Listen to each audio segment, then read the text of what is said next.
One of the reasons that I love talking about South Africa is because it gives me an excuse to talk about the bird that you see on the screen right now, which was always one of my favorite birds when I lived there. And I lived in Cape Town, which is in the southwestern corner of South Africa, and it is located in a unique ecosystem called fynbos. And this is one of the iconic birds of the fynbos. It's the Cape sugar bird. And it's a bird that I liked so much, I put it in the logo of my company, Red Hill Birding. So that is the bird that you see in my logo. It's a really special bird, only found in a very small area of South Africa. Fortunately, it's still quite common within its range. And it's really a spectacular bird with a very unusual tail. In South Africa, there's also mountains just about everywhere you look. You can see some of the outline of some of the mountains in the background there. Just a little bit of background about South Africa. Mostly I'm going to be focusing on birds and wildlife and ecosystems, but it's a fascinating place. It's been inhabited by humans for somewhere on the order of 100,000 years. You can visit some of the really early the sites where some of the really early human remains have been found. For example, the cradle of humankind just outside of Johannesburg, the biggest city. It's the oldest independent country on the African continent. It was created in 1910. But of course, it has a very long colonial history long before that. And to some extent, the colonial history continued after that as well. And it wasn't really a democracy until about 1994. After apartheid ended, they had their first democratic elections. And of course, Nelson Mandela was voted in as the first president. It's a very diverse country in terms of human populations. It has 11 official languages as well as some unofficial languages. So there's a lot of human diversity and cultural diversity all across South Africa as well. And it's a pretty big country. It's about twice the size of Texas. So not quite as big as the continental US, but it is definitely a substantial country with a lot of different ecosystems and habitats all across there. And it was the host of the 2010 Soccer World Cup, which was a really big deal. I was living there in the lead up to the World Cup. I actually moved away just before it happened. But that was a big deal. It's still the only World Cup, perhaps the only global sporting event that's happened on the African continent. And it led to a lot of modernization of airports and other infrastructure within South Africa. Of course, when I was living there in the lead up to it, it just meant that all of that infrastructure was under construction. So, but it's gotten much better since then. In terms of birds and wildlife, it's just a spectacular place. The standard trip, so to speak, that I offer is about a 2.5 week long trip, during which you can see somewhere around 400 different species of birds and 50 different species of mammals. So it's really an incredible diversity. There are about 70 species that are endemic too, which means they are only found in South Africa and the two countries that South Africa encompasses, which are Lesotho and Swaziland. So especially for people who really like listing birds, those endemics are important because you have to go to South Africa to see them. And 70 is a huge number of endemics for a single country, especially a country that's on a continent, not an island. There's spectacular scenery everywhere you look. Like I mentioned, there's mountains everywhere, some spectacular coastlines, just a really scenically beautiful country. The photo that you see here is a hotel that I sometimes use that's set out in the Karoo, which is the semi-desert, the desert ecosystem in the western part of the country. It's a very rugged and arid sort of area. Something that we don't get to experience in Chicago or in the Midwest is coastal ecosystems. And there's some really beautiful coastline there and some really rich offshore areas for birds and for marine mammals. So you get some world-class pelagic trips where you get to go not too far offshore. You just spend half a day, a little more than half a day on a boat out in the ocean, and you get to see all sorts of different kinds of albatross and shearwaters and petrels and birds that are really foreign to us. And it's this country that's very well set up for ecotourism and for tourism in general. So really lovely accommodations, delicious food everywhere you go. For the most part, the food is pretty familiar. There's a very strong European influence going back to the colonial history. The English and the Dutch were the main colonial powers there. So there's a heavy European influence on the food and a lot of really nice accommodations everywhere you go. It's the sort of place that you can go any time of year. There's never a bad time to go there for birding.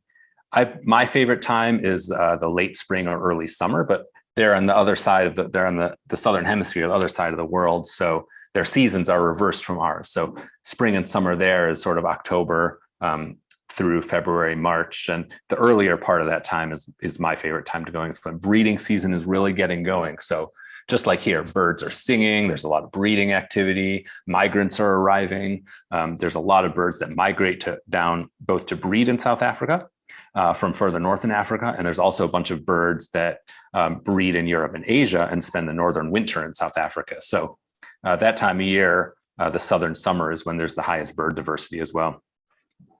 It's the rainy season, it's an area that doesn't have huge variations in weather over the course of the year, although it is colder to some extent in winter, nothing like here whatsoever. But it does have distinct dry and rainy seasons, and they're different in different parts of the country, but there's no bad time of year to go. In fact, there's certain advantages and disadvantages to going at any different time of year. And the bird in the photo, by the way, is southern ground hornbill, which when I'm pressed and pressured to pick my favorite bird in the world, that's the one that I usually pick. Of course, I really don't have a favorite, but that's the one that I tend to go to. In terms of birding, so this is a map of South Africa, and I'll show some more maps coming up here to put it a little bit more in context. But in terms of birding in South Africa, from an international standpoint, there's sort of three main areas that birders tend to focus on. The southwestern part, which is referred to as the Cape, KwaZulu-Natal, which is a province in the eastern part of South Africa, which is a little bit more tropical. And then the northeast part, which would include Johannesburg, which is the largest city, Pretoria, which is the capital city, Kruger National Park, which is sort of the flagship national park, which is a great place to see all the mammals. So you can sort of just talk about those three different main birding areas. And that's not to say there isn't great birding in the areas outside the boxes as well. But those are generally the three areas the international birders focus on. And I'll talk a little bit about all three over the course of my talk. So, one thing that ecologists sometimes talk about is floral kingdoms. And this little map in the bottom right is a map of how the floral kingdoms of the world are often divided up. And the reason that I show this map is to show that little red area, sort of in the middle bottom part of the map, that is the Cape floristic region. And the only part of land that it encompasses is the southwesternmost part of the African continent, which is the southwestern part of South Africa. So it's a really unique ecosystem for plants. And that in turn leads to unique birds, reptiles, insects, mammals, and various other things. So it's really, people who like plants love going there. There's a big, actually, wildflower tourism industry there. Usually in August, September is when the best wildflowers are blooming. But it's a really unique place in terms of the habitat. And then this other map, I know you can't read the legend, that's okay. But this map just shows all the different colors are different habitat types across the African continent. South Africa is the southernmost country, encompasses the entire little southern part of the continent. And the reason I show this map is just to show how many different colors or different habitat types all come together in South Africa. And that's one of the things that makes it such a great birding place. And so endemic rich is all these different ecosystems all next to each other in this relatively small area. So all these different ecosystems mean that there's a lot of different birds there because each ecosystem has unique birds. So back to this map, and I'm going to start taking us sort of through the country. I'm going to start down in the Cape, and then we'll go up to the northeast part of the country, and then down to KwaZulu-Natal, and I'll talk a little bit about each of those areas. The Cape, which is where I lived when I lived there, has several different distinct areas in and of itself. And I'll be talking about the Cape and the coastal area south of the Cape, the Garden Route, which is getting into more tropical and humid forest in the eastern part of the Cape, and the Karoo, which is a desert ecosystem in the rain shadow of these other areas. So there's a mountain range that blocks rain from getting to the inland parts of South Africa, and that creates the desert ecosystem that is only a couple hours drive from Cape Town itself. Cape Town is a magnificent city. It's dominated by Table Mountain, and you can sort of see in this picture why it's called Table Mountain. And this is a picture looking across Table Bay, and it doesn't look that big from here, but that is actually the city center of Cape Town and many of the main residential areas, which are at the base of and around Table Mountain. The mountain itself is a national park, and there's actually, you can take if you don't want to spend a lot of energy walking to the top, actually a cable car that'll take you to the top so you can get this view in particular. This is the view from the top of Cable Mountain. I'm going to show, I don't know if you can see my cursor, but when I lived down there, I lived across the bay, somewhere roughly where the cursor is pointing, which is also roughly where the photo of the mountain itself is taken from. But it's a really beautiful view from up there. Now you can get a better sense of just how big the city is. Cape Town has about 2 million people, so pretty substantial. And a really nice city, cosmopolitan city, with a lot of fun stuff going on and also a lot of great birding. And then you can go east into the garden route, like I mentioned, and then over the mountains into the arid area, which is the Karoo. So starting in Cape Town and the garden route, where there's a lot of very rugged and spectacular coastline, you can sort of see scrubby habitat along the hills there, along the cliffs there. That's the fynbos, some of the fynbos habitat. This is a bay that's quite near Cape Town. Just a spectacular place. And one of the best places to go birding actually in Cape Town itself is the Botanic Gardens. It's just about I haven't been to every botanic gardens in the world, but it must be one of the most beautiful, right set at the foot of Table Mountain. It adds a great opportunity for those who are interested in plants to learn about the plants, because they have a lot of the unique plants on display with signs that talk about them. One of the most famous groups of plants in South Africa are called proteas, which sometimes you can find in flower shops around here imported from South Africa or from elsewhere. And most proteas live in Africa, and South Africa has the highest diversity of proteas, and among many of the other unique plants there. So you can see some of the proteas. This is a type of protea called a pincushion.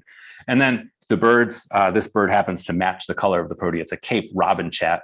And a place like the Botanic Gardens that has nature, but also gets a lot of human visitors, a lot of the birds can become quite tame there. And this Cape robin chat was really one of the tame birds. And a lot of birds take advantage of these flowers as a nectar source. And the bird there that looks sort of like a hummingbird is actually called an orange-breasted sunbird. It's one of those birds that only lives in the southwestern part of South Africa. And it drinks nectar from many of the unique plants that live there. I mentioned the pelagic birding, the offshore birding, which is really can be pretty spectacular if you hit it right. And the idea is that you get on a boat in the morning and you head out to sea about 25, 30, 35 miles out to sea. It takes a couple of hours to get out there. And you're looking for a fishing trawler, which are boats that trawl, throw down nets, trawl them along the bottom of the ocean, and then pull them up. And the birds go crazy, especially when the nets are being pulled up. And you get scenes like this with thousands of birds, seabirds, flying all around the boat, trying to pick up all the scraps of fish and squid and things that get caught in the nets. You can sort of see a big bird right in the center. I'm circling it here. That's a shy albatross.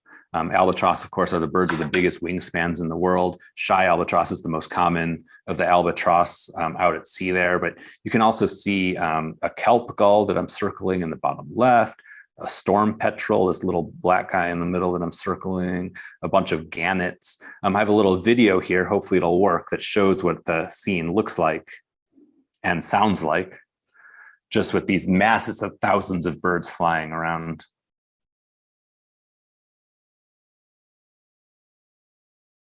And these are birds that, I'll play it one more time. Most of the dark birds that you see are white-chinned petrel, which is the most common offshore bird there. If you look closely, you'll see some other things flying around as well. These are birds that for the most part, do not breed there. They breed either on islands in the northern hemisphere or islands off Antarctica, but they all come down to this area because it's a very rich ecosystem for marine life, including prey for most of these birds. It's a cold water current that flows north from Antarctica, bringing with it nutrients and fish and whales as well that congregate out there. So a lot of birds converge there at different times of year, depending on the bird, and it makes for a really spectacular morning birding outing. Here's a close-up of one of the albatrosses, a yellow-nosed albatross named for the yellow ridge on the top of its bill. It's really a beautiful bird. And there's also birds that occur on the coast itself that are found nowhere else in the world. And the current that I mentioned is called the Benguela Current, and there's a handful of birds that are only found along that cold water current in the southwest part of South Africa and the west coast of South Africa. And it includes birds like a Cape cormorant carrying nesting material in that top photo, which will remind you a lot of the double-crested cormorants that we have here, and the African black oyster catcher, which if you've ever birded on the west coast of the US will remind you of our black oyster catcher. And the most famous of the Benguela current birds is the African penguin, which used to be called jackass penguin because it brays like a donkey. Now it's more often called African penguin. It's the only penguin on the African continent. And there's two, it primarily breeds on islands offshore, but there are a couple of colonies on the mainland of South Africa that have become real tourist attractions. So they have boardwalks where you can walk among the penguins. And there's even a beach where if you're brave enough to enter the very cold water of the Atlantic Ocean down there, you can go swimming with the penguins. But it's something that, of course, as birders, we want to do because we love birds and we're very excited to see penguins, but it's a very popular tourist activity for the many visitors that go to Cape Town. They all have to go out and see the penguin colony.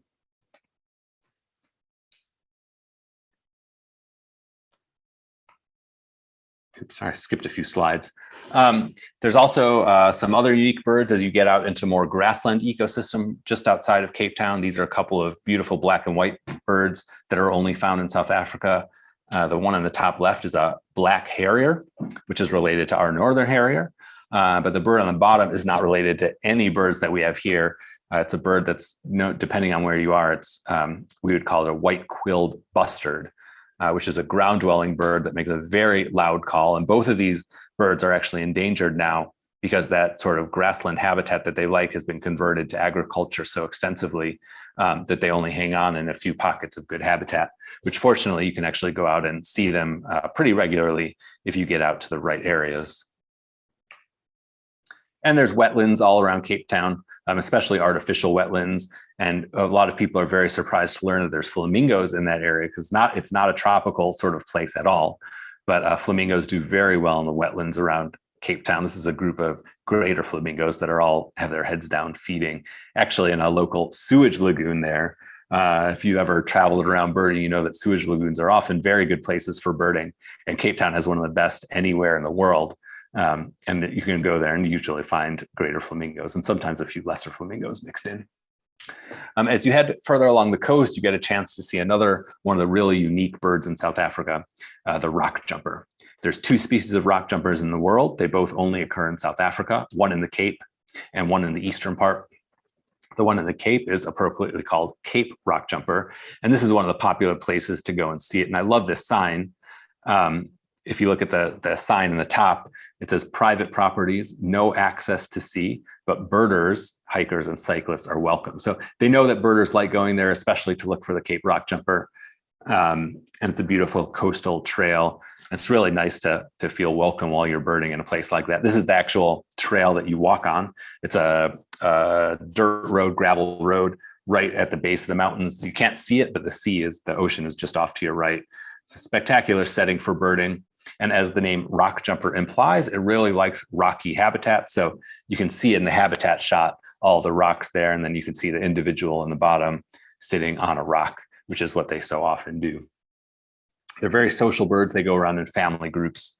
And they're also actually declining quite severely right now, their populations. These two birds, fortunately, are doing very well. These are also birds that are only found in South Africa, and they're found in the same habitat. In fact, you can find them both on that same trail that I just showed. The one on the bottom, the yellow and black one, is called a buck makiri, which is an Afrikaans name. Afrikaans is the language of the Dutch settlers that still persist in South Africa. And there's still a few birds that retain their traditional Afrikaans names, even in English, and that's one of them. It's in the bushshrike family, which bushshrikes are only found in Africa. And then the bird in the top, the beautiful rusty and black and white bird, is called a Cape grassbird. Another pretty common bird in these coastal scrubby habitats, as well as inland in South Africa. And it's in the African warbler family, which again is another family of birds that's only found in Africa. And both of these are they have very loud and distinctive voices. As you get out, continuing further east into some of the agricultural areas, you can see the sheep in the background of the photo. Sheep are a big industry in South Africa, both for wool and for meat. But fortunately, they coexist pretty well with South Africa's national bird, which is the blue crane, which is also on the 5-cent coin in South Africa. And it's just a beautiful bird. We all love sandhill cranes, I'm sure. You guys probably don't get to see them out in Peoria quite as much as we do in the Chicago area.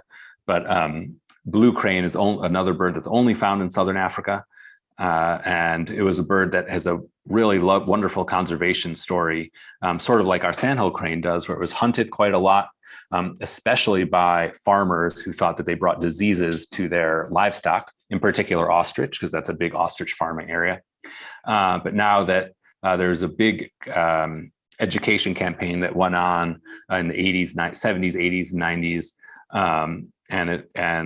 because blue cranes do not carry diseases that transfer to the ostriches, and now blue cranes coexist very nicely in areas where there's sheep and ostrich and cattle farming, and the cranes are doing really quite well.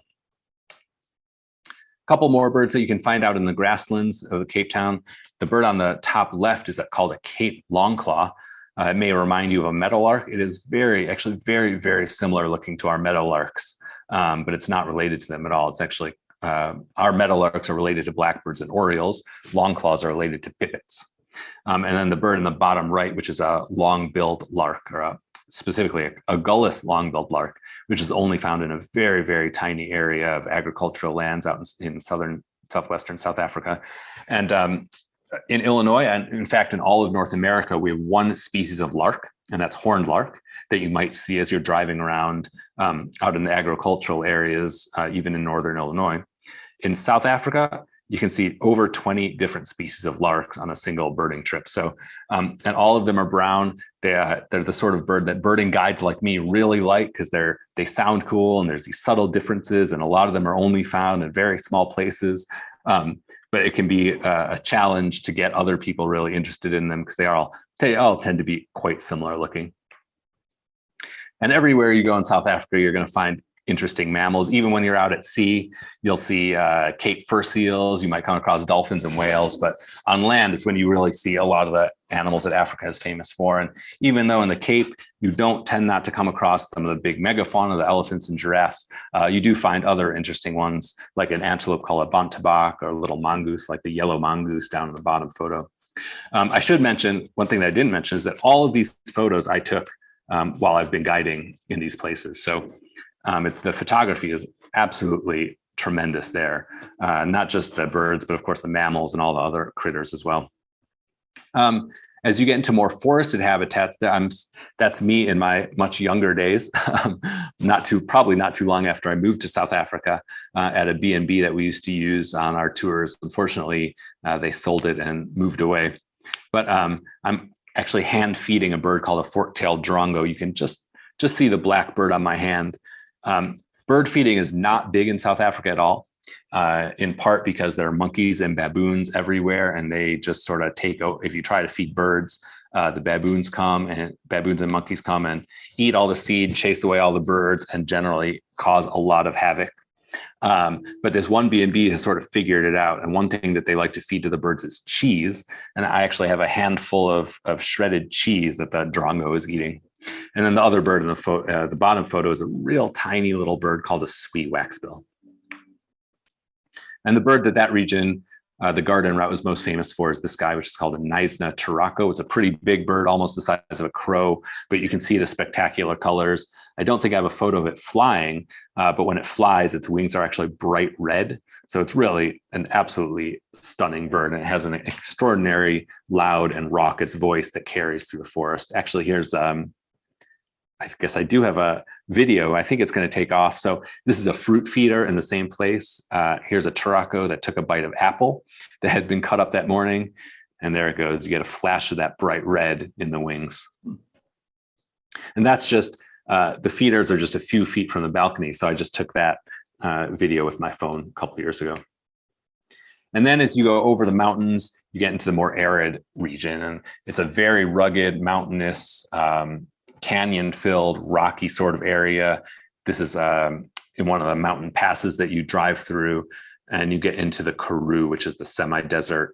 And there's a lot of birds that love this particular rocky ecosystem. Many of those birds, most of those birds, match the colors of the rocks for good camouflage. This is a cinnamon-breasted warbler, which is not like our warblers, not just in that it's not as colorful, but it's not closely related to them as all either. This is a ground woodpecker, which actually is related to our woodpeckers, and it behaves sort of like a flicker, going on the ground, eating ants and other ground-dwelling insects, but it also likes living on rocks.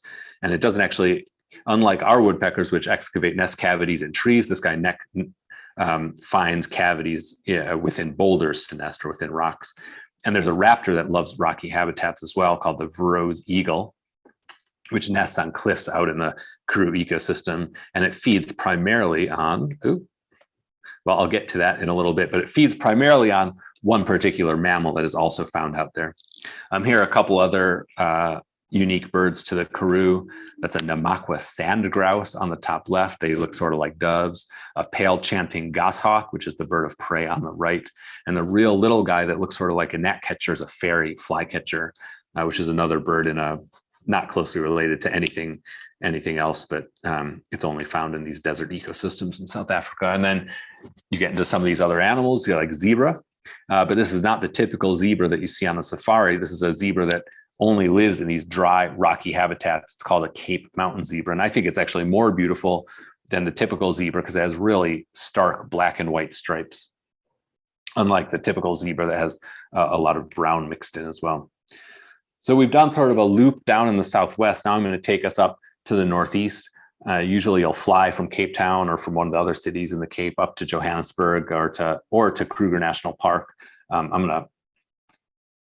Here's Kruger in the eastern, far northeastern part. Kruger National Park takes up this entire area along the border with Mozambique, which is the next country to the east.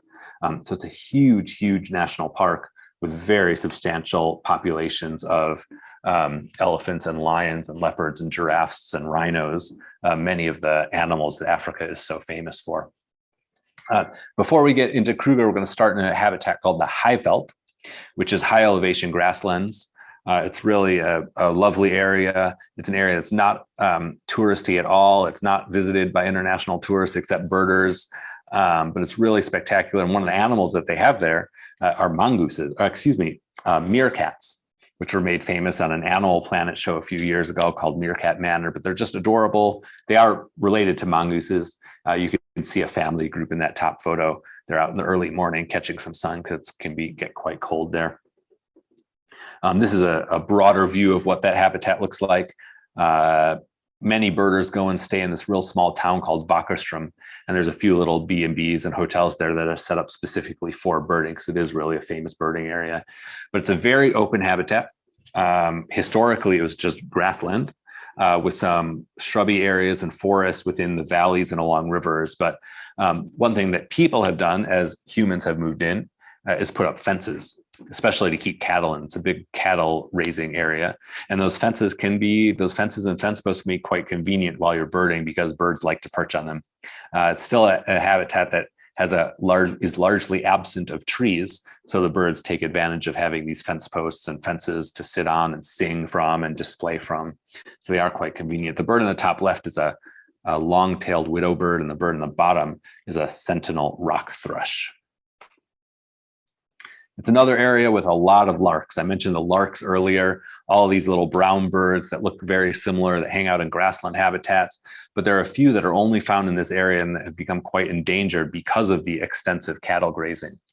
Historically, the area would have been grazed a lot by antelopes, elephants, all sorts of different animals, giraffes, but these days, all those animals are gone and they've been replaced by cattle, which have a very different pattern of grazing and a very different effect on the grasslands. So many of the birds like this Rudd's lark, some of the birds there anyway, in particular Rudd's lark, are really endangered now because the habitat has been altered so much by humans and their cattle. A couple other birds that you find in those ecosystems, another kind of bustard, a white-bellied bustard on the top, and a very strange-looking guy on the bottom. That's a southern bald ibis.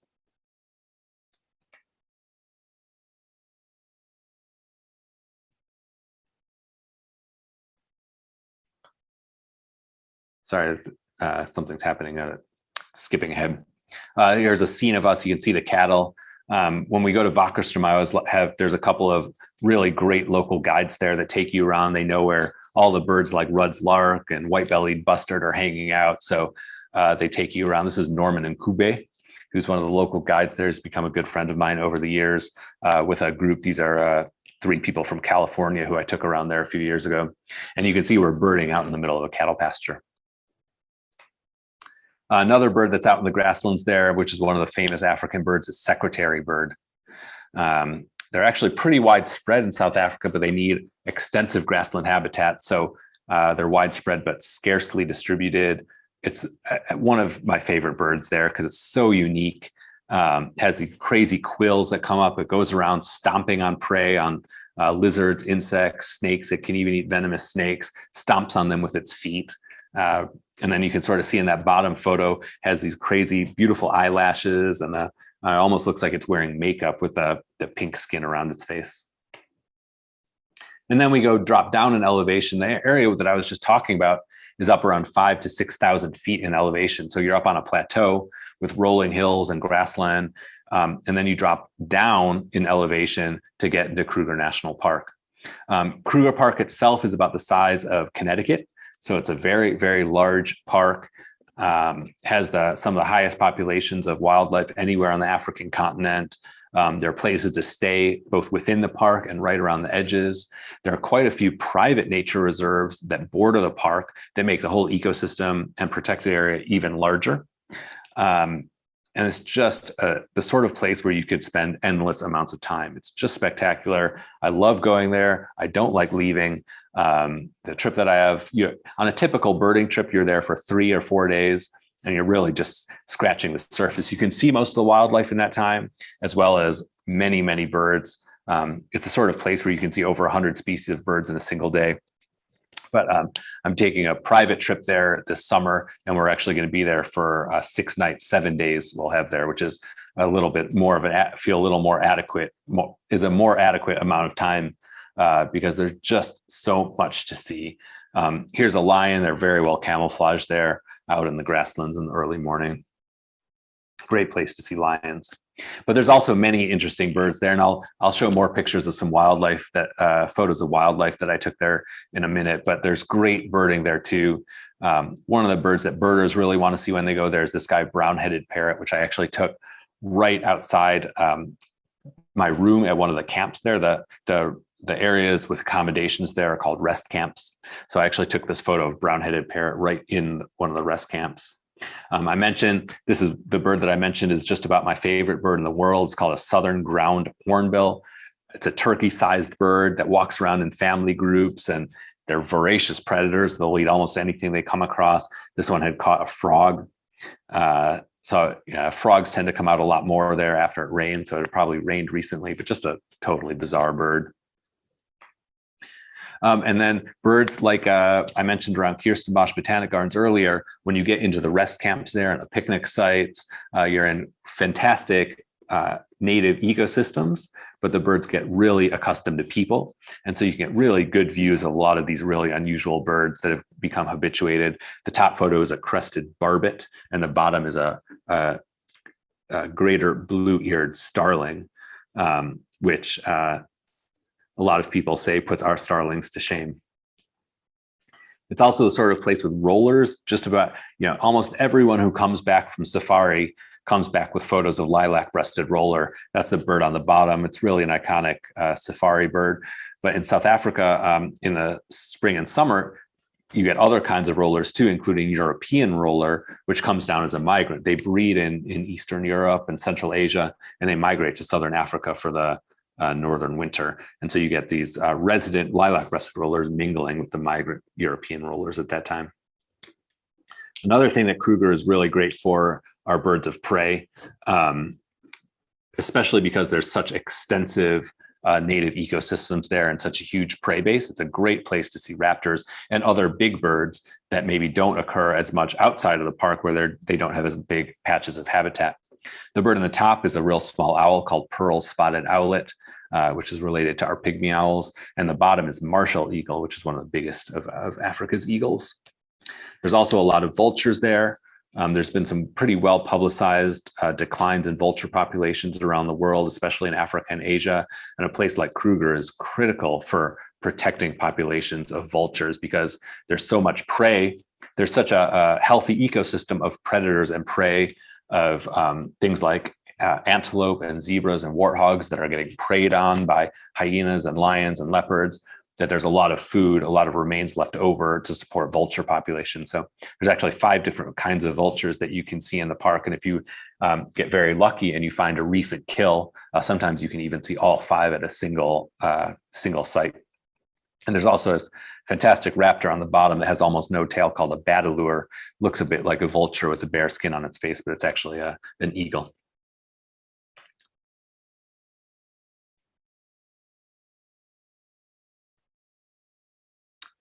But besides raptors, there's other big birds that have very healthy populations in Kruger that have been either hunted out outside the park or just don't occur as much because there isn't as much habitat.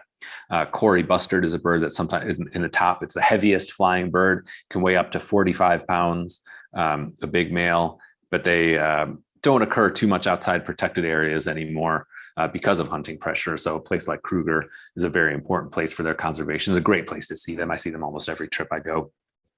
And saddle-billed stork is just a really spectacular, unusual looking stork that you get to see there as well. That's in the bottom photo.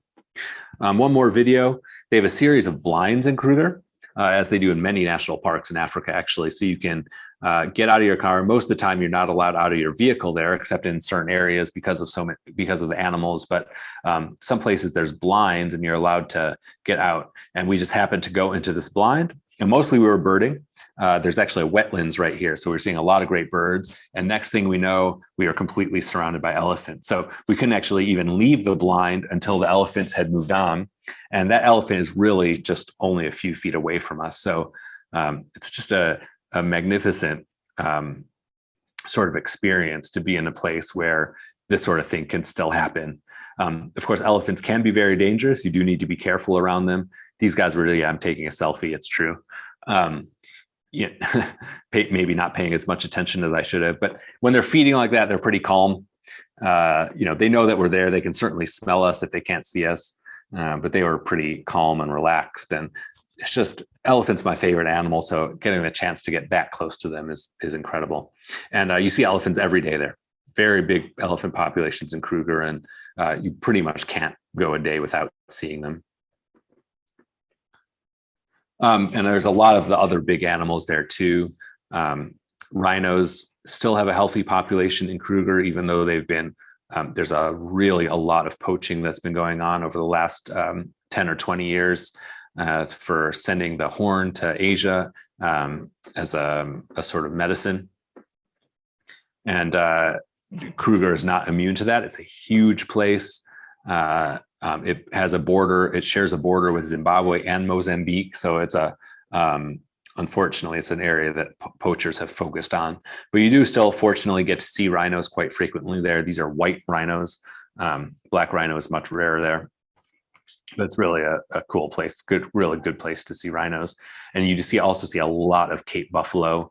And a lot of the animals there have oxpeckers in attendance. You can see in that bottom photo, there's an oxpecker that's going right up the nose of that buffalo.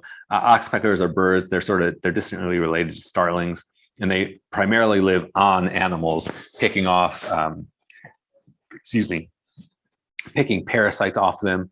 And they'll also pick scabs and drink blood. So they're not entirely helpful to the animals, but for the most part they are. And they'll be on any animal that's bigger than about the size of a dog. And then they go off and nest in tree cavities, but then they always come back to the animals. Animals are their ecosystem. So you have to have healthy animal populations to have oxpeckers around. If you're lucky, you'll be there during a storm. And, the rainy season is nothing to fear in South Africa. It's generally quite arid. It's actually really beautiful to be there during a rainstorm. One summer I was there, which is the rainy season. This is actually on one of my more recent trips, one of my last trips before the pandemic, where we happened to be there, and there was a storm that came through, and then all of a sudden there was this spectacular rainbow. So you get to see scenes like this with zebras right in front of a rainbow. And the absolute most common animal that you see there is impala, which is that photo in the bottom. That's a male impala with horns. And they are just the right size. They're very, very common, and they're just the right size that they get preyed on by just about every large predator in the park. Lots of giraffes there too, and lots of zebras. If you look carefully, you'll see a zebra there. A giraffe having a drink right next to the zebra. If you look really closely, you'll see an oxpecker on the neck, maybe two oxpeckers on the neck of that drinking giraffe. But it's pretty amazing that when you leave your camp, you're in a safari vehicle or in a van, you leave the camp, and it doesn't take long at all before you're seeing things like elephants and giraffes and zebras. You see a lot of really interesting small animals too, and those do not get ignored. That's the smallest of the African mongooses on the left. Is called a dwarf mongoose. If you're really lucky, I've only seen them a few times, but if you're really lucky, you might come across a chameleon as well. The common one, which is this, is called a flap-necked chameleon. Happened to be crossing a road in the park. And the predators are really probably what Kruger is most famous for. There's a couple of hyenas lounging on the road early in the morning. It was a cool day, but the road retained some of the heat from the afternoon before. So it's a baby and mama hyena resting, and you might get lucky if you go out at night and see African wildcats, which looks very much like a house cat, and is where house cats derive from the African and European wildcats. But you can actually sometimes see them in the wild there. They have special trips. You're not allowed out at night on your own, but they have special trips that will take you out at night with a spotlight, looking for some of the nocturnal wildlife. These are two of Africa's rarest predators, and I don't see them every trip there, but they're a focus of what we look for when we're in the park. Among all the birds is, sometimes you get lucky and you can find cheetahs. Those are two brother cheetahs that were resting in the shade one day. Or you might get really lucky and even see a pack of African wild dogs, which are sometimes called African wolves or painted dogs. They have various names. Really spectacular predators, really beautifully patterned animals. This is a photo of an individual, but they're always in groups. If there's one, there's always more around. But it takes some luck to find those. And these are both animals that need huge territories. So even in Kruger, a place that has a vast amount of good habitat for them, their population sizes are not that big, which is why it can be tricky to track them down sometimes. And you might see leopard as well. Leopards have healthy populations there, but they're mostly nocturnal, so they can be difficult to see. This is an individual that actually had dragged an impala that had got up into the tree, which is what leopards do. But the prey had fallen to the ground, and so it was going down to make sure that no hyenas or other animals got to the impala before it could drag it back up into the tree. And you also see lions there. This is a lion that was eating a giraffe carcass on one of my trips. It's a young male lion. There were about, I can't remember, 7 or 8 lions all around. They were on day 2 or day 3 of feeding on this giraffe carcass. So we found out about it. Somebody we ran into told us about it, and we were able to go over and see it as well. So now we're going to move on to the southeastern part of South Africa, the province of KwaZulu-Natal. It's a place that you could do an entire trip unto itself. There's also some wonderful wildlife reserves there where you can see many of the same big animals that you can see in Kruger. But it's also, especially along the coast, a more tropical ecosystem. So there's really beautiful forests there. But it's also an area that has a lot of different habitat types in a small area. So these are the 3 main areas. Durban is the biggest city. It's the 3rd biggest city in South Africa. It's the biggest city in KwaZulu-Natal. So it's sort of your jumping off point. And then there's a huge park that has lots of different segments called Isimangaliso along the coast. It has wetlands and grasslands and all sorts of different habitats. And then you get over to the Drakensberg, which is the biggest mountain range in South Africa, gets up to about 10,000 feet, 11,000 feet in elevation. And there's a road that will take you up into those mountains where we always spend a day when we're in that area. It makes for a really beautiful day trip. So here's the coastal area where you can see shorebirds and wetland birds in the Isi Mangaliso Park, and then you get down into the beautiful, more rugged mountainous area in the Underberg. I mentioned that there's some forest types. This is quite a tropical forest ecosystem, and there's one of my favorite animals in all of South Africa is the smallest antelope that occurs there. It's called a blue duiker. That is a full-grown one. This was a really wonderful experience where we were just birding in the forest, and out comes this little duiker, and it just sort of ignored us and walked among us, and it's only the size of a small dog.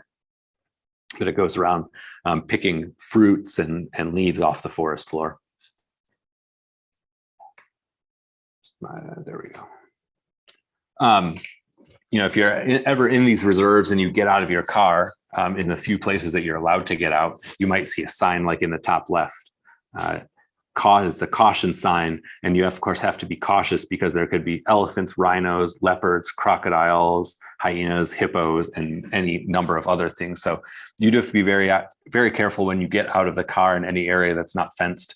Most accommodations in these sorts of reserves are actually fenced in, so you are safe inside there. Although in some of the private reserves and private hotels, they are not fenced in. So, for example, one of the places that I'm taking a group this summer is an unfenced private reserve. So when you get up early in the morning to have your coffee before you go out on your morning wildlife drive, they actually escort you. They have a guard who escorts you from your room to the coffee area, which is only 100 or 200 feet, but they just want to make sure that you're safe. And you do get things like elephants wandering through every so often. But an animal that you do not have to fear at all is that little banded mongoose on the bottom. Unless you're a roly-poly or a millipede or some sort of insect, then you have to look out. Just a lot of great birds. Well, everywhere you go in South Africa, there's great birds. These are a couple of birds that we look for in particular in that part of South Africa. A crested guinea fowl, which is just a comical looking bird in the top left, and the bottom right is a trumpet or hornbill, making its call that it's named for its trumpeting call. Those birds are fairly widespread, but there are a couple of birds that are only found in what's called the sand forest ecosystem, which occurs only in KwaZulu-Natal and a little bit of Mozambique, which is the country adjacent. And these are two of those birds that are only found in this very small area. The one on top is another sunbird. It's called a nearguard sunbird, and the beautiful bird on the bottom, it's a little finch called a pink-throated twin spot. And then you go over towards the mountains. Underberg literally means under the mountains, and you can see the Drakensberg Mountains in the background of this photo. This is with a group that I was with many years ago, birding out in the grasslands of the Underberg.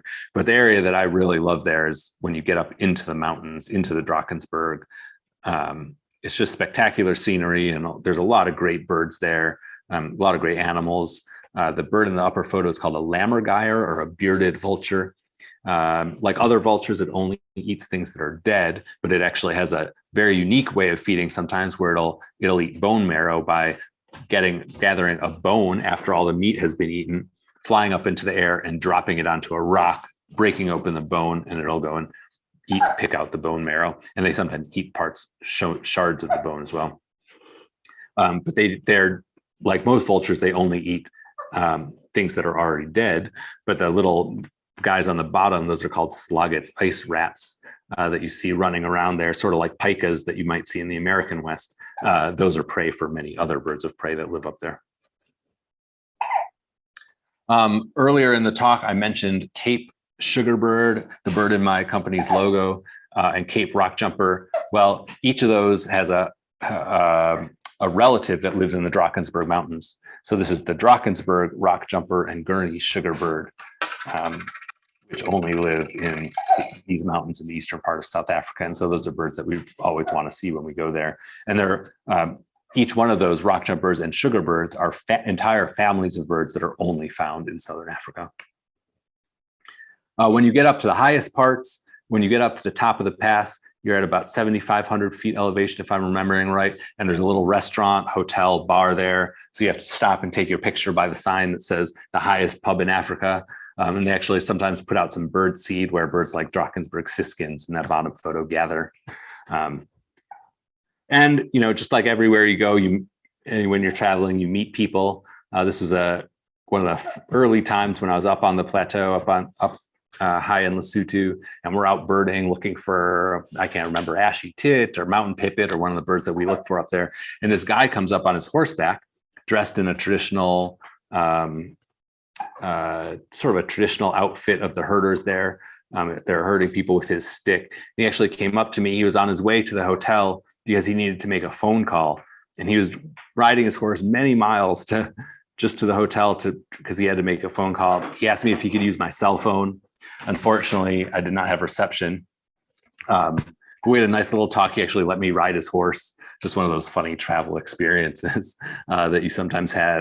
And it's one that always sticks in my mind, even though now it was about 15 years ago that this happened. And then the day is ending and you get this beautiful view as you drive back down the pass. Sun is setting. And with that, I'm going to end our virtual tour of South Africa. I'm going to say thank you very much. This is how you say thank you in a couple of the other languages there. Ngiyabonga, thank you in Zulu. Bayadanki, thank you in Afrikaans. Like I mentioned, I do run birding tours and safaris to South Africa. I have my next one that's open for anyone to sign up for is actually not until late in 2023. And it's actually already full. Part of that is because it was delayed from last year. But yeah, sometimes these exciting trips fill up early, but I have some private trips that are coming up there. So hopefully all my trips, including to South Africa, will get back on track.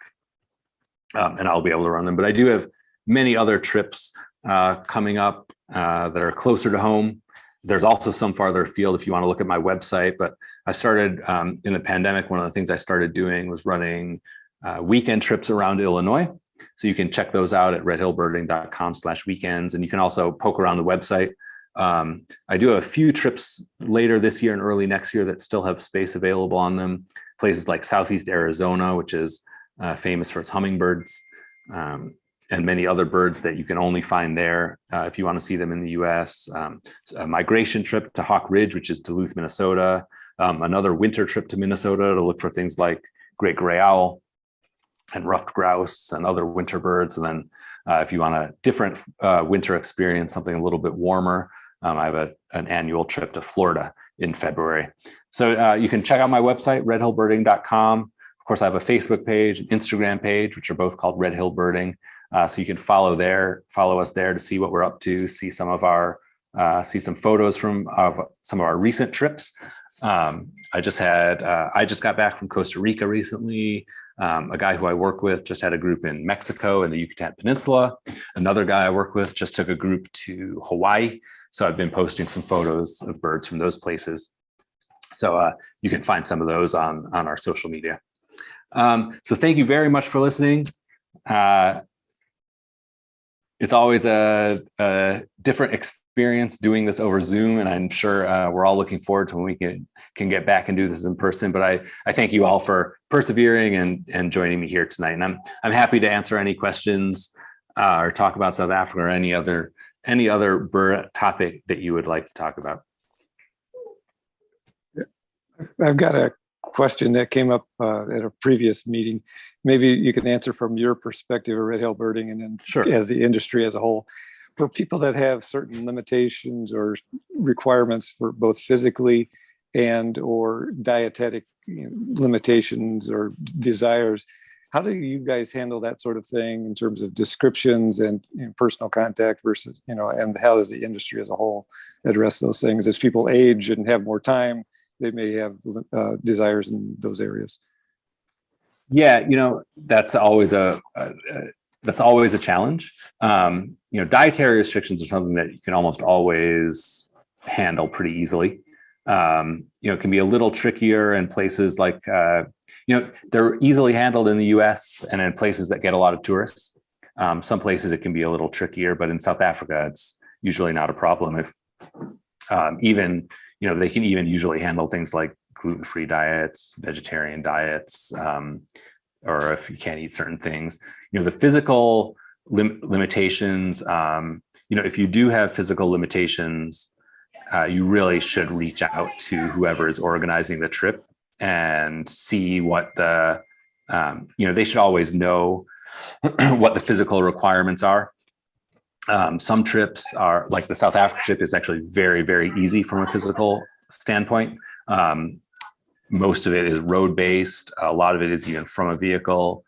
But some trips are definitely more challenging. You might be hiking in mountainous habitats or in uneven surfaces. So, I do put a little description in all of my tour descriptions about the physical requirements, how difficult it is, what sort of walking you're going to be doing. But if that's something that is a concern, you should always reach out to the organizer, and you can ask for specifics. They should be able to tell you that. Thank you.